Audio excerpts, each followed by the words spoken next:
Welcome to మెగానెన్ TV. ఒకప్పుడు government ఉద్యోగం చేసుకొని మంచి పేరుతో రిటైర్డ్ అవ్వాలని అనుకునేవాళ్ళు. కానీ ఇప్పుడు ట్రెండ్ మారింది గురు.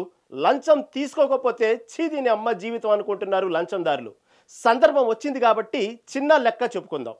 ఆంధ్రప్రదేశ్ రాష్ట్రంలో మొత్తం 295 సబ్ రిజిస్ట్రార్ ఆఫీసులు ఉన్నాయి. అందులో ఉండాల్సిన సిబ్బంది 2829 మంది. కానీ ఉన్నది 860 మంది మాత్రమే. వీరిలో దాదాపు అందరిపై ఏసీబీ కేసులు ఉన్నాయి. అంటే అర్థం చేసుకోండి మనోళ్ళ పెర్ఫార్మెన్స్ ఏ రేంజ్లో ఉందో. ఇప్పుడు చెప్పండి, ఈ అవినీతి మరకను అంటించుకుంటున్నారా, అంటిస్తున్నారా? అసలు సబ్ రిజిస్ట్రార్ ఆఫీస్లో లంచం ఎలా చేతిలో మారుతుంది, ఎవరెవరు పుచ్చుకుంటారు, దీనిని అడ్డుకట్టపడేది ఎలా అనేది ఈ స్టోరీలో తెలుసుకుందాం.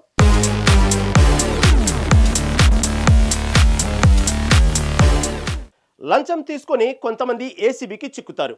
అలాంటి వారికి కూడా ప్రమోషన్ వస్తుంది. ఇదేలా సాధ్యం? ఇక్కడ ఇంకో విచిత్రం ఏంటంటే, పట్టుబడిన అధికారులు వారంలోనే బెయిల్పై బయటకు వస్తారు. కానీ వారిపై ఛార్జ్ షీట్ దాఖలు చేసేందుకు కనీసం 2-3 ఏళ్లు పడుతుంది. 2 ఏళ్ల తర్వాత కూడా కేసు విచారణ కాకపోతే పట్టుబడిన ఉద్యోగిని తాత్కాలికంగా తిరిగి అదే పోస్టులో తీసుకొని వేరే ఏరియాకు ట్రాన్స్ఫర్ చేస్తారు. అప్పటికే ఎవరైతే కంప్లైంట్ ఇచ్చారో వాళ్లకు బహుమతులు వెళ్తాయి. ఇవన్నీ సక్రమంగా జరిగితే 3 ఏళ్లకే నిర్దోషిగా బయటపడి ప్రమోషన్ కూడా దక్కించుకుంటాడు. ఇక్కడ లంచం తీసుకుంటుండగా పట్టుకోవడం, రికార్డు చేయడం, కేసు పెట్టడం, ఇది మనకు కనిపించే విజువల్. దొరకడానికి ప్రమోషన్స్ కు మధ్య చిన్న షార్ట్ ఫిలిం నడుస్తోంది.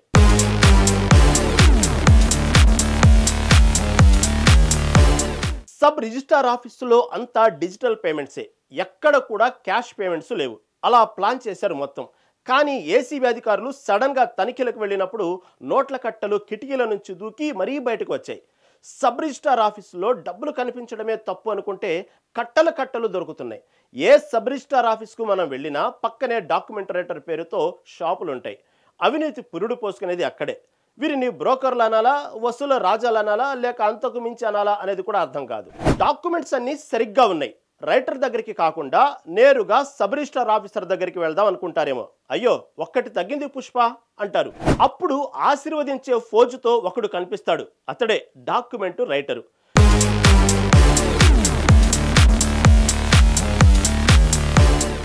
ఎటు అటువైపు వెళ్లాల్సిందే. డాక్యుమెంట్స్ అన్ని చెక్ చేసినా కూడా ఇది అవదమ్మా అంటారు. దీంతో మరి ఏం చేయమంటారు సార్ అని అడుగుతారు. ఆ తర్వాత ఆ డాక్యుమెంటరేటర్ దగ్గరికి వెళ్ళు, అక్కడ అంతా చెప్తారు అని పంపించేస్తారు. అక్కడ ఆ రైటర్ అకౌంటెంట్ లెవెల్లో లెక్కలు వేసి అమౌంట్ చెప్తారు. ఆ తర్వాత మళ్ళీ సబ్ రిజిస్ట్రార్ దగ్గరికి వెళ్ళగానే మీ పని అయిపోయింది వెళ్ళండి అని పంపించేస్తారు. సాధారణంగా రిజిస్ట్రేషన్ ఆఫీసులో ఫీజ్ టు ఫీజు నడుస్తుంది. ఈ వ్యవస్థను బ్రిటిష్ వాళ్ళు సృష్టించారు. ఆ వ్యవస్థను ఇప్పటికీ నడుస్తుంది. ఫీజు టు ఫీజు అంటే ఆస్తి మీ పేరు రిజిస్టార్ అయ్యేందుకు ₹1,00,000 ఖర్చు అవుతుందని అనుకుంటే మరో ₹1,00,000 అదనంగా కట్టాలి. అంటే రిజిస్ట్రేషన్కు ఎంత చెల్లిస్తారో అంతే మొత్తం లంచం ఇవ్వడాన్ని ఫీజ్ టు ఫీజ్ అంటారు. బ్రిటిష్ కాలంలో దీన్ని కప్పం కట్టడం అనేవాళ్ళు.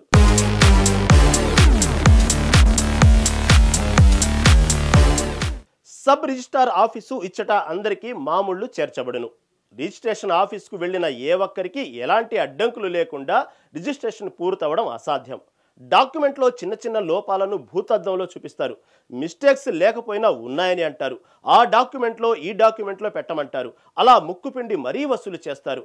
ఆ వసూలు చేసిన దాంట్లో సబ్ రిజిస్ట్రార్కు కూడా వాటా వెళ్తుంది. డాక్యుమెంట్ రైటర్లు దాన్నే గుడ్ విల్ అనే అందమైన పదంతో చెబుతారు. సామాన్యుల భాషలో చెప్పాలంటే అదే లంచం. పైగా ఈ డాక్యుమెంట్ రైటర్ల దగ్గర ఆఫర్లు కూడా ఉంటాయి.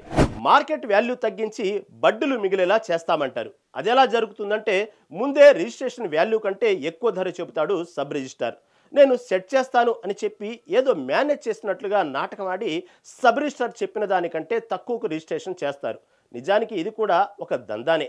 మీరు ఎంత పర్ఫెక్ట్ డాక్యుమెంట్స్తో అయినా వెళ్ళండి, డాక్యుమెంట్ రైటర్లు రైట్ అంటేనే రిజిస్ట్రేషన్ జరుగుతుంది. లేదంటే వారాల తరబడి తిరుగుతూనే ఉండాలి.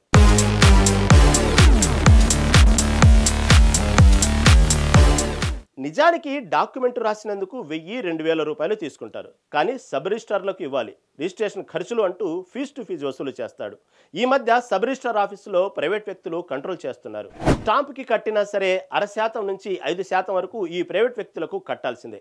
అసలు దందా చేస్తున్నదే వీళ్ళు. కింద స్థాయి సిబ్బంది నుంచి సబ్ రిజిస్ట్రార్ వరకు లంచాలు వాటాలుగా పంచే బాధ్యత ఈ ప్రైవేటు వ్యక్తులదే. వీళ్ళు ప్రాపర్టీ డాక్యుమెంట్ వాల్యూని బట్టి పర్సంటేజ్ వసూలు చేస్తారు. వ్యవసాయ భూమికి ఒక రేటు, నాలా కన్వెన్షన్ ఒక రేటు, ఖాళీ స్థానానికి ఒక రేటు వసూలు చేస్తుంటారు. ఈ అక్రమ వసూళ్లలో సబ్ రిజిస్ట్రార్లకు కొంత, జిల్లా రిజిస్ట్రార్లకు కొంత వాటా, ఐజీ, డిఐజీ, ఆడిట్ డిఆర్లకు మరికొంత వాటా వెళ్తుంది. ఇక డబుల్ రిజిస్ట్రేషన్ల కోసం వచ్చేవాళ్ళు, డాక్యుమెంట్లో లిటిగేషన్ ఉన్నవాళ్ళు, నకిలీ అగ్రిమెంట్తో వచ్చేవాళ్ళు ఉంటే ఇక ఈ బ్రోకర్ల పంట పండినట్లే. సామాన్యుడు నష్టపోయినా పర్వాలేదు, డబ్బు తీసుకొని రిజిస్ట్రేషన్ చేసేస్తారంతే. అసలు ఇప్పుడు ఈ ప్రైవేట్ వ్యక్తులు లేనిదే సబ్ రిజిస్ట్రార్ ఆఫీసులో పనులేమీ జరగడం లేదు. వీళ్లకు డబ్బులు ఇవ్వకపోతే రిజిస్ట్రేషన్లు కూడా జరగడం లేదు.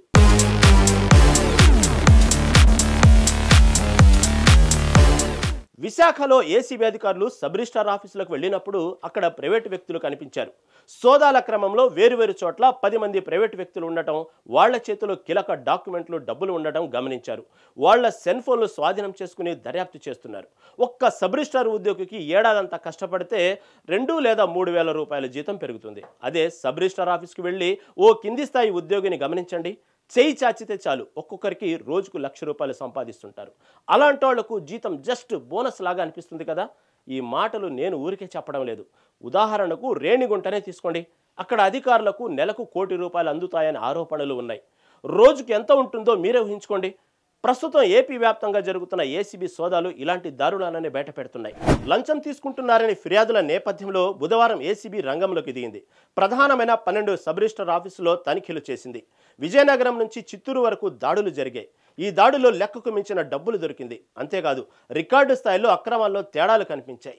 కలెక్టర్ అనుమతి లేకుండా నిషేధిత జాబితాల్లోకి భూములు రిజిస్టార్ చేయడం, లంచములు ఇవ్వని వారి ఆస్తుల డాక్యుమెంట్లను పెండింగ్లో పెట్టడం, నాన్ జ్యుడిషియల్ స్టాంపు పేపర్లు రిజిస్టార్లలో అవకతవకలు ఉండడాన్ని ఏసీబీ అధికారులు గమనించారు. విశాఖలో మధురవాడ, పెద్దగంట్యాల, జగదాంబ సెంటర్, విజయనగరంలో భోగాపురం, ఎన్టీఆర్ జిల్లాలో ఇబ్రహీంపట్నం, పల్నాడు జిల్లాలోని నరసరావుపేట, ఒంగోలు, నెల్లూరు, తిరుపతి, సత్యసాయి, అన్నమయ్య, నంద్యాల జిల్లాలోని సబ్ రిజిస్టర్ ఆఫీసులో తనిఖీ జరిగాయి. సడన్ గా రైడ్స్ జరగగానే సినిమాటిక్ రేంజ్ లో కొంతమంది పారిపోయారు. డబ్బులను బయటకు విసిరేశారు. వాటిని కూడా అధికారులు స్వాధీనం చేసుకున్నారు. 3 రోజులు వరుసగా తనిఖీలు చేశారు అధికారులు. ఈ తనిఖీల్లో లంచాలు తీసుకుంటున్న కొంతమంది వ్యక్తుల పేర్లు కూడా బయటకు వచ్చాయి. వారిపై చర్యలకు ఏసీబీ సిద్ధమైంది.